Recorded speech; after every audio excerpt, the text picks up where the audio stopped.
muito pior do que de 1989. Pior não por ter sido distorcido, nada disso. Teve muito menos gente. Os jornais locais não mandaram repórter nenhum, nem fotógrafo. A melhor foto, a mais importante da foto de 89, foi batida por um paraense, o Paulo Jade, contratado da Veja. A de 2008 foi pelo André Penner, outro paraense, contratado pela Associated Press, que veio de Nova York. Então, por que eles fazem isso? Porque eles têm mais interesse, sim, mas porque eles pagam o preço de ter a informação de qualidade. Nós não queremos fazer isso. Poderia tecer alguns comentários sobre a relação entre a imprensa e o poder no estado do Pará? Bom, meu último livro eu dei o título de Contra o Poder, porque eu acho que é a atitude que o jornalista deve ter, não como um anarquista, aí governo, eu sou contra, mas nosso lugar não é do lado do governo, não é do lado do poder. É sempre desconfiando, é sempre contestando, questionando as informações que saem do poder, seja o poder político, seja o poder... Acreditas na liberdade de imprensa? Eu uso a liberdade de imprensa, não peço autorização para ninguém e também pago um preço, né? Com a minha experiência, que eu já tinha na época, eu tinha 21 anos de jornalismo, quando eu fundei o Jornal Pessoal, eu cheguei à conclusão de que só havia um jeito de ser realmente independente, sendo pobre. Então eu escolhi a forma mais pobre que podia haver, que é um jornal de uma pessoa só, sem anúncio. Então, um jornal condenado a ser pobre. E foi a única maneira de ser independente. E mídia livre? O que pensas sobre mídia livre? Em geral, há uma tendência a ter uma visão meio messiânica, extremamente tolerante com esse tipo de mídia, quando eu penso exatamente o contrário. Tem que ser a mídia que vai se impor pela qualidade da informação, pelo arrojo, não de dizer desaforos, mas de dizer verdade. E nenhuma verdade se estabelece se ela não pode ser demonstrada. Então, a Amazônia está explorada pelos estrangeiros. Se eu não posso demonstrar isso, eu não devo dizer. O grande problema em relação particularmente à Amazônia é que tem muito especialista em Amazônia que conhece a Amazônia na tela do computador, usando os melhores programas de software, usando as imagens do satélite, mas sem nenhum contato com a realidade. E mesmo com o mundo global hoje, é preciso ver a realidade, porque ela tem uma densidade suficiente para modificar todo o conhecimento baseado em fontes secundárias. Então, eu acho que a mídia livre, ela é uma mídia que deveria ter uma qualidade maior do que a grande imprensa. Isso não é fácil. A melhor experiência alternativa que nós tivemos no Brasil foi o jornal Opinião. E foi melhor porque ele concorreu diretamente com uma potência que foi a Veja. E chegou o momento em que o Opinião tinha 80% da tiragem da Veja. Era como se hoje tivesse uma publicação que tivesse 800 mil exemplares concorrendo com a Veja. A que concorre mais, assim, caricatamente com Veja é a Carta Capital, que tira 10% do que deveria tirar o Opinião se estivesse hoje com a mesma posição em relação à Veja. Mas a Opinião conseguiu ter um dos melhores profissionais. Por exemplo, Aguinaldo Silva era repórter da Opinião e um grande repórter de polícia, deu show, né? Porque havia matérias comuns de capa, por exemplo, primeira depredação na estação de trem, na Central do Brasil. Foi capa da Veja, foi capa da Opinião. A matéria da Opinião era melhor, não por ser da esquerda, não por defender o povo, não por ser o arauto do progresso da humanidade, mas porque tinha muito mais informação, além de ser muito melhor escrita, mais bem escrita do que a de Veja. Mesma coisa sobre um tema fútil, Beck Clabin, que foi a primeira socialite a desfilar no Carnaval do Rio. A matéria do Opinião, que era capa, como o da Veja era capa, foi muito melhor, porque inclusive revelou uma parte do Império Clabin e das interferências que ele tinha na formação da opinião pública. Essa é a grande imprensa de mídia livre, se eu podemos dizer.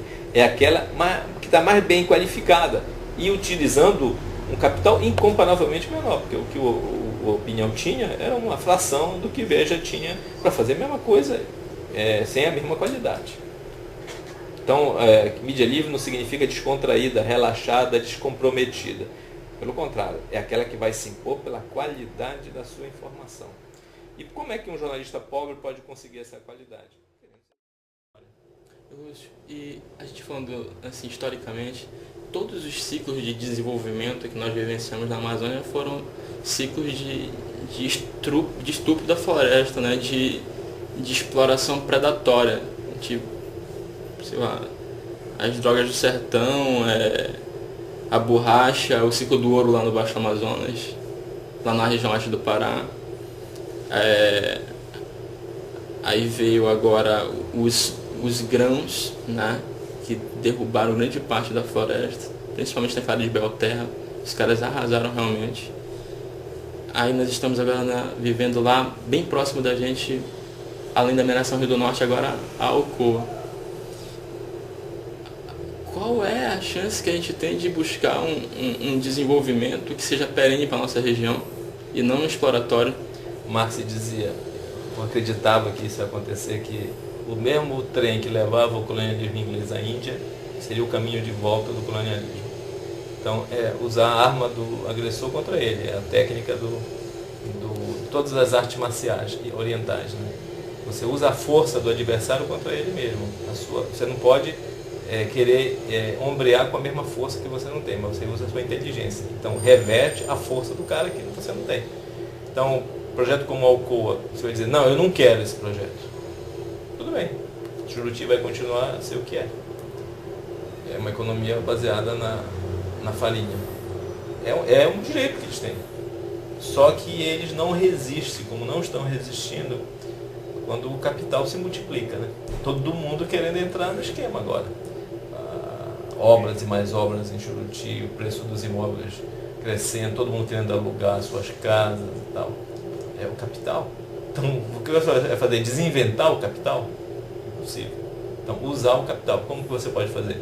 É o seguinte, durante 25 anos a Albrás está produzindo alumínio primário. Será que nós podemos conseguir alumínio secundário com a Alcoa? Se não nada der certo, então vamos voltar à farinha. Mas tem que tentar, né?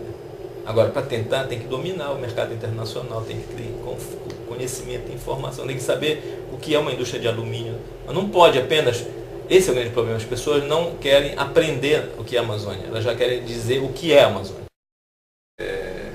Infelizmente, essa observação, essa constatação de que a gente tem uma mentalidade colonial, raciocinada pela cabeça do colonizador, ela continua, infelizmente, prevalecendo.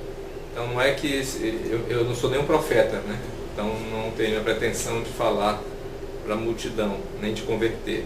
Eu apenas sou um jornalista que presta informação e fico, às vezes, triste, às vezes chocado com o fato de que essas informações não são consideradas na importância que elas têm, independentemente de quem seja o agente que transmite esses dados. Eles são vitais, porque eles permitem ter consciência da história no momento mesmo em que ela está sendo feita. E a grande tragédia dos povos coloniais é o descompasso entre o tempo da percepção e o tempo da realidade.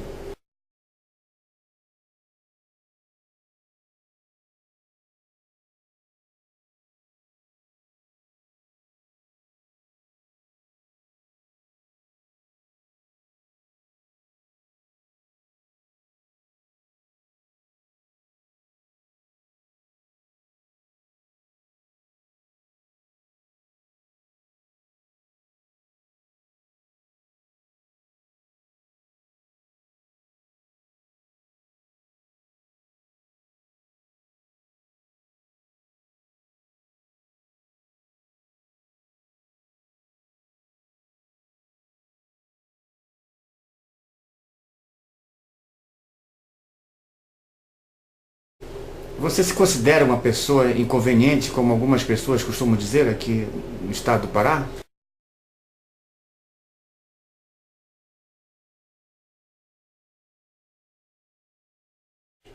Aqueles que colocam o dedo na ferida incomodam, porque ninguém quer resolver os problemas.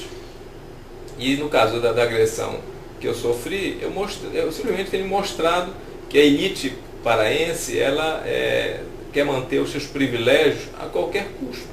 Ela não quer ser incomodada, ela não quer que apontem a sua ação manipuladora em benefício próprio da sua corporação e do seu grupo de poder. Então isso revolta, ao invés de partir para polêmica, para discussão, para esclarecimento público, parte ou para processos judiciais que se avolumam, e a justiça tem sido conivente com isso, ou então para agressão direta, o ato de espancar uma pessoa.